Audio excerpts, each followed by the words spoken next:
So earlier this week, Bloomberg sat down with the chief executive officer of the Pokemon Company, and I'm totally going to butcher his name here, Tsunekazu Ishihara.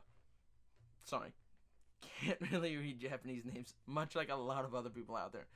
Anyways, they talked about the Nintendo Switch, Pokemon Go, and the Pokemon Switch game. So what we're going to do here is I'm going to show you parts of the interview, then we're going to talk about it, and I'm going to give you my opinion and probably where it's coming from, and then we're going to play more of it, and so on and so forth. So anyways, this is what he had to say about the Nintendo Switch. 発売前は I told Nintendo that Switch wouldn't be a success before it went on sale, because I thought that, in the age of the smartphone, no one would carry around a game console. It's obvious I was wrong. I came to realize the key to a successful game is quite simple. Software with absolute quality leads sales of hardware. Playing style can be flexible if the software is attractive enough. Currently, it's popular among the early adapters, and there needs to be one more step to attract a wider audience. I see more potential in Switch, but one shouldn't overestimate its potential. Now this was interesting to see, because here's an executive from the Pokemon Company basically saying that when they were talking to us about making, a Pokemon game for the Switch and possibly other games, I was worried that it wouldn't sell, and that's, he had every right to believe that. The Wii U, no matter which way you look at it, and as much as I love it, and probably a bunch of you guys loved it, it failed. As of now, I think the estimate is it's only sold around 13 million units. To put that into perspective, the PlayStation Vita has sold around 15 million units. And it doesn't have first-party support. It didn't have great, amazing first-party games like, Super Smash Bros. Wii U, Mario Kart 8, Super Mario 3D World, Xenoblade Chronicles X, Tokyo Mirage Sessions.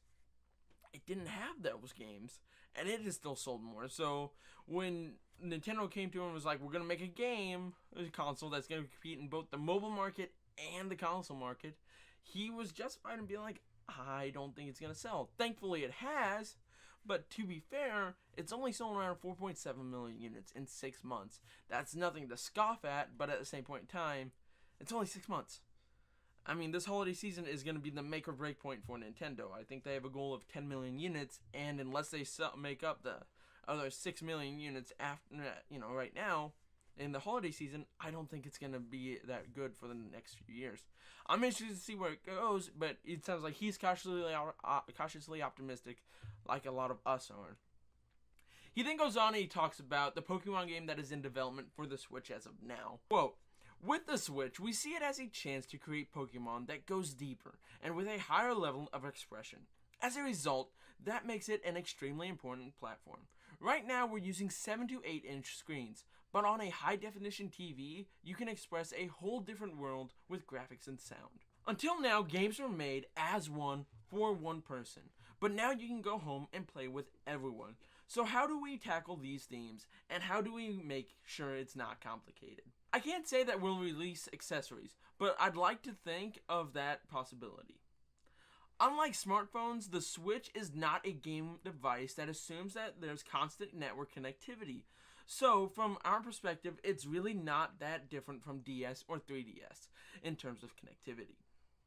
So what can we expect from this Pokemon Switch game? Well, I don't think you're going to get a massive online MMORPG. I do think you're probably going to get along the lines of the GameCube game, Pokemon Colosseum, which pretty much is a kind of sort of Pokemon game on console. I mean, it's, same turn-based fighting, except for you gotta steal the Pokemon, which was kind of cool.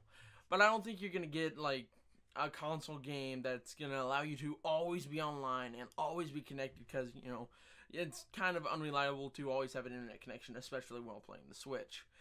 I think there will be an online component to it, and it's cool to see that, they are working on it and thinking about it, and also thinking about how they can now take advantage of the upscale and power of the Switch and the big TVs like the giant behemoth behind me. So it's interesting to think of, but I don't think we're going to get anything too different. It'd be cool if they would take a risk, but at the same point in time, him being kind of cautious with the Switch, he's probably going to go the safe route and just be a straight up Pokemon game. Better graphics, better sound, better, a little more quality. Maybe it's zoomed in, it's more of a kind of Uncharted angle, like that kind of close camera angle. and it's just gonna be a Pokemon game, and it'll probably be a new start, you know, like how we had Sun and Moon, and now we're getting Ultra Sun and Ultra Moon. It's probably gonna be like Pokemon, whatever. So it's cool to think of, and truthfully, I think it's gonna do good, and I want it to do good. It's definitely gonna be one of the games I buy for the Switch. But, you know, it's maybe 2-3 years out. I'm not going to hold my breath and be like, yeah, it's definitely coming out in 2018. Because it's probably not going to come out till at least late 2018, if not 2019. Anyways, what do you guys think of all this news about? What do you thought of the Nintendo Switch before it was released? The Pokemon game for the Switch? Tell me down below in the comment box. Might as well hit that subscribe button while you're down there so you keep up with everything I'm doing here. And again, I thank you so much for watching, and I'll see you guys again soon. Bye.